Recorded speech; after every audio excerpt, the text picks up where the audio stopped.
Hello student, I am Sonali Kulkarni from GG Sarda Higher English School. Today we take that Yukma Mala. What means Yukma Mala? क्या होता है इसका meaning? युग्म और माला, अगर ये दो शब्दों को हम अलग अलग कर दें तो युग्म यानी इसे कहते हैं pair and Mala means garland, जो हम गले में धारण करते हैं. ओके, अब युग्म माला ये कहने में संस्कृत जो कवि है उनका क्या उद्देश्य है? ओके, तो हम देखते हैं like all languages Sanskrit to bond a bond in the use of pair of words. Some such pairs are yatra, tatra, where, there, yada, tada, when, then. आप जैसे कि मैं आपको एक पिक्चर दिखा रही हूँ, यहाँ मैंने कुछ शब्द लिखे हैं जो इस हमारे श्लोक में आए हैं. ठीक है, अब ये जो यत्र, तत्र, यदा, तदा, ये जो वर्ड्स कैसे आते हैं श्लोक में और हम इसके ज़रिए कैसे ये श्लोक कंप्लीट करते हैं वो देखो. यथा चतुर्भिः कणकं परीक्षते निघर्ष छेदेन तापताडनैः. यथा चतुर्भिः पुरुषः परीक्षते श्रुतेन शीलेन गुणेन कर्मणा. अब इसे हम थोड़ा सा स्वर के साथ कह लेते. यथा चतुर्भिः कणकं परीक्षते निघर्ष छेदेन तापताडनैः. यथा चतुर्भिः पुरुषः परीक्षते श्रुतेन शीलेन गुणेन कर्मणा. ये हमने देख लिया श्लोक. श्लोक की जो रचना होती है कवि अलग अलग शब्दों को यूज करते हैं. अब इसका सरल और सिंपल अर्थ कैसे निकाले, तो इस अर्थ को निकालने के लिए और सहज करने के लिए जो एक पार्ट है हमारे संस्कृत में, इसे कहते हैं अन्वय. इस अन्वय के जरिए हम इसका ट्रांसलेशन भी अच्छी तरीके से कर सकते हैं.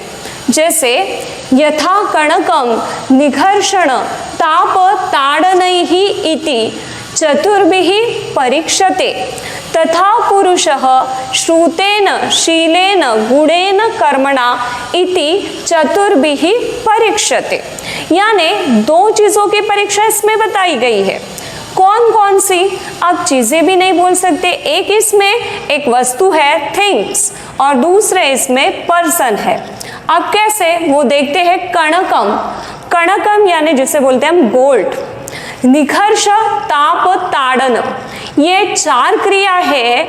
ये चार क्रियाओं के जरिए हम इस गोल्ड को टेस्ट करते हैं.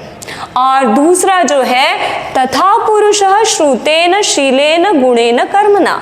अब हम यहाँ पे मैन को जो एग्जाम देनी पड़ती है वो इन चार तरीके से देनी पड़ती है. वो देखो, just as gold is examined by a 4 ways, by rubbing, cutting, hitting and ponding. So also man is examined by 4 ways, by knowledge, by character, by virtues and by deeds. अब हर वर्ड का meaning क्या है? कनक जैसे मैंने कहा gold, then 4th वे निघर्ष, निघर्षणेन rubbing, then यहाँ पे cutting, फिर हिटिंग, हिटिंग यानी ताप हो, फिर कटिंग यानी उसे कट करने, ताड़ नहीं ही इसका मीनिंग है पॉन्डिंग. ठीक है, then next so also man is examine तथा पुरुषः, उसी तरीके से पुरुष की परीक्षा होती है. कैसे? By 4 ways, by knowledge. जैसे नॉलेज, यहाँ पे नॉलेज ये वर्ड की कौन बता रहा है हमें? श्रुतेन. शीलेन बाय कैरेक्टर, कैरेक्टर के जरिए हम मैन की एग्जाम लेते हैं. देन गुणेन बाय वर्च्यूज. देन नेक्स्ट कर्मणा, उसके कर्म से, इसे कहा है हमने बाय डीड्स. अब नेक्स्ट श्लोक पे जाएंगे इसके बाद. ये स्टूडेंट, आप इस श्लोक के जरिए जो एक पिक्चर बना है, जब से आपको डायग्राम बनानी होती है, वो देखते हैं. कणक परीक्षा, गोल्ड इज टेस्टेड. गोल्ड को किस तरीके से टेस्ट किया जाता है? कटिंग मीन्स छेदन. बीटिंग ताड़णं, then next heating ताप, then rubbing निघर्षण। ये 4 वर्ड्स और उसका संस्कृत में मीनिंग यहाँ पे आप लोगों को दिखाई दे रहा है। देन नेक्स्ट पुरुष परीक्षा, यहाँ पे लिखा गया है पुरुष परीक्षा, man is examine by 4 ways. Man की किस तरीके से होती है? बाय कैरेक्टर शीलेन, बाय नॉलेज श्रुतेन, देन बाय वर्च्यूज मीन्स गुणेन, बाय डीड्स कर्मणा। थैंक्स। अब जाते हैं नेक्स्ट श्लोक। ये स्टूडेंट अब देखते हैं सेकंड श्लोक। यत्र विद्वज्जनो नास्ति श्लाघ्यस्तत्र अल्पधीरपि निरस्तपादपे देशे एरंडोपि ध्रुवायते। अब इसे स्वरों के साथ कहते हैं। यत्र विद्वज्जनो नास्ति श्लाघ्यस्तत्र अल्पधीरपि निरस्तपादपे देशे एरंडोपि ध्रुवायते। अब इसका अन्वय देखते। यत्र विद्वज्जन नास्ति तत्र अल्पधिः अपि श्लाघ्यः भवति यथा निरस्तपादपे देशे एरंडः अपि ध्रुवायते। स्टूडेंट हर वर्ड का मीनिंग जानते हैं, उसके सिवा हम लिया हुआ जो ट्रांसलेशन है वो समझ नहीं पाएंगे, तो हर एक का मीनिंग देखते। अल्पधिः, अल्पधिः इसका मीनिंग है पुअर इंटेलिजेंट। फिर एरंडः मीन्स है caster. Then Dhrumayate becomes is considered to be a tree. Then Nirastapadape devoid of trees. Vidvajjana scholar Shlagya worthy of praise. अब इसका हिंदी में थोड़ा सा मीनिंग जानते हैं कि जहाँ पे अगर कोई भी विद्वान पर्सन नहीं है तत्र अल्पधिः, अल्पधिः यानी कम बुद्धि वाला जो इंसान है, अपि श्लाघ्यः भवति वो भी स्तुति के पात्र होता है। यथा निरस्तपादपे देशे, जैसे कि उस रीजन में उस इसमें जहाँ पे एक भी वृक्ष नहीं है वहाँ पे एरंडः अपि ध्रुमायते, एरंड नाम की जो वनस्पति है उसे भी कंसिडर किया जाता है एज अ ट्री। तो अब देखते हैं इसका translation.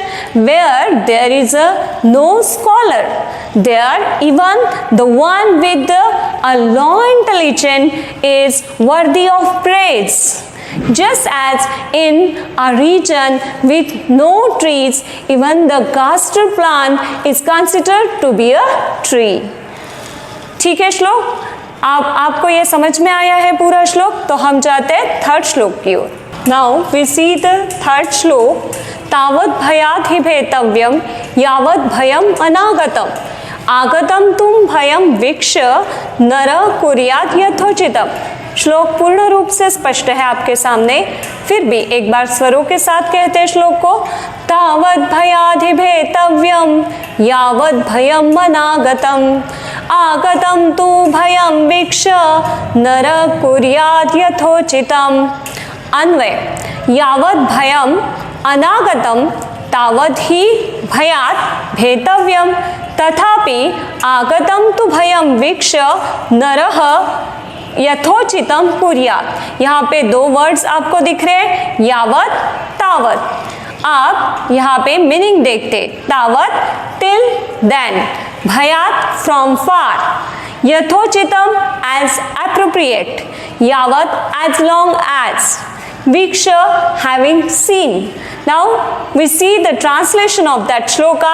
One should have fear of the fearful as long as the fear has not come, but once arrived, having seen face fear, man should do what is appropriate. अब इसका हिंदी में meaning जान लेते हैं कि इन्होंने कहा है कि जब तक आदमी ने डरना चाहिए, कि जब तक उसके पास वो भय नहीं आ रहा है तब तक ही भय से हमें डर रखना चाहिए। पर आगतम तो भयम वीक्ष्य, जब हो भय हमारे पास आ रहा है ये देखते हुए नर यानी मनुष्य ने उचित कार्य करना चाहिए। Man should do what is appropriate. You understood? Then next श्लोक, श्लोक नंबर 4। नाउ वी स्टार्ट श्लोक नंबर 4। उत्तमो नातिवक्ता स्याद् अधमो बहुभाष्यते सुवर्णेन ध्वनिस्त्यादृक् दृक् कास्य प्रजायते। अब इसे स्वरों के साथ बोलेंगे। उत्तमो नातिवक्ता स्यादधमो बहुभाषते सुवर्णेन ध्वनि तादृक् दृक् कास्य प्रजायते। अब इसका अन्वय देखते हैं। उत्तमः अतिवक्ता न स्यात् अधमः बहुभाषते यादृक् कास्य ध्वनिः प्रजायते तादृक् सुवर्णे ध्वनिः न प्रजायते। अब इसमें हम दो वर्ड देख रहे हैं, यादृक् एवं तादृक्। अब देखते हैं इन वर्ड्स के मीनिंग। अतिवक्ता स्पीक एक्सेसिवली, बहुत ज़्यादा बोलने वाला इंसान। अधमः इन्फीरियर देन उत्तम सुपेरियर। कास्य मीन्स ब्रॉन्ज। तादृक् लाइकवाइज। सुवर्ण यानी गोल्ड। अब इसका मीनिंग देखते हैं। द सुपेरियर एक्सीलेंट, जैसे एक्सीलेंट पर्सन बोलते हैं, should not be talkative. The inferior characters talk a lot just as a noise. Sound is generated in the bronze, but sound noise is not generated on gold. अब हम इसका हिंदी में देखते हैं क्या होता है। द सुपेरियर पर्सन मीन्स जो विद्वान लोग रहते हैं, जो नॉलेजेबल पर्सन रहते हैं, वो बहुत ज़्यादा बात नहीं करते। They are not very talkative than जो। अब उन्होंने एक एग्जाम्पल के तरीके से हमें ये बात समझाई। उन्होंने दो इसकी एग्जाम्पल दिए, जैसे कि bronze and then gold. Bronze जो है अगर वो एकत्रित किया जाए तो उसके पॉट में से साउंड निकलता है, लेकिन गोल्ड कितना भी एकत्रित करो वहाँ पे साउंड नहीं होता है। इसे कहते हैं जो इंसान बहुत नॉलेजेबल रहता है फिर भी वो बात नहीं करता है ज़्यादा। हम देखते हैं श्लोक नंबर 5। यादृशं वपते बीजं क्षेत्रम आस्याद्य कर्षकः सुकृते दुष्कृते वापि तादृशं लभते फलम। अब इसे स्वरों के साथ कहते हैं। यादृशं वपते बीजं क्षेत्रमास्याद्य कर्षकः सुकृते दुष्कृते वापि तादृशं लभते फलम। अब इसका अन्वय देख लेते। कर्षकः क्षेत्रम आसाद्य यादृशं बीजं वपते तादृशं फलं लभते तथैव मनुष्यः सुकृते वा दुष्कृते वा अपि तादृशम् इष्टम एव अनिष्टम फलं लभते। अब इसके वर्ड्स मीनिंग देखते हैं। जैसे कृषक मीन्स फार्मर, क्षेत्रम मीन्स फील्ड, तादृक लाइक, दुष्कृते बैड एक्शन, यादृशे लाइक, वपते सॉज, सुकृते इन गुड एक्शन। अब इसका ट्रांसलेशन देखते हैं। The farmer having reached the field obtains the fruits just as he sows the seed. Similarly, the man also obtained the result in good or bad deeds. जैसे कि हिंदी में देखेंगे कि farmer जो जिस तरीके का बीज खेत में डालता है उसी तरीके से वो फल प्राप्त करता है। उसी तरीके से ये जो मैन रहता है यानी नर है वो क्या करता है, अच्छा कर्म या बुरा कर्म जैसा भी वो कर्म करता है वैसा ही रिजल्ट या फल उसे भी प्राप्त होता है। अगर उसने अच्छा कर्म किया तो इन अ गुड रिजल्ट और उसने बुरा कर्म किया तो बैड रिजल्ट। ये आप सबको पता चल गया। देखो मैंने इस पे एक पिक्चर बनाया है आपको। यादृशं वपते बीजं क्षेत्रमासाद्य कर्षक सुकृते दुष्कृते वापि तादृशं लभते फलम। जिस तरीके का बीज यहाँ पे बोया जाएगा उसी तरीके से हमें फल प्राप्त होगा और मनुष्य जिस तरीके से कर्म करेगा उसी तरीके से उसे गुड और बैड रिजल्ट मिल जाएंगे। वैसे हमने देखा कि ये पोयम युग्ममाला क्यों कहलाती है, तो यहाँ पे आने वाले जो वर्ड्स है यदा तदा, यावत तावत, यत्र तत्र, यथा तथा। जैसे कि बोला जाता है यथा राजा तथा प्रजा, जैसे राजा होंगे वैसी ही प्रजा होंगी। यत्र यत्र धूम, जहाँ जहाँ पे हम धुआं देखते हैं, तत्र तत्र वह्नि, वहाँ वहाँ पे आग हमें जरूर मिलती है। ठीक है। अब ये जो श्लोक हमारा पहले हो चुका, निरस्त पादपे देशे एरंडोपी द्रुमायते, यानी जहाँ पे हम डेजर्ट में देखा जाता है कि वहाँ पे क्या नहीं होता है, पेड़ नहीं होता है, तो कोई भी आने वाला छोटा से भी प्लांट को हम क्या किसकी उपमा दे सकते हैं, वृक्ष बोल सकते हैं। Thank you student.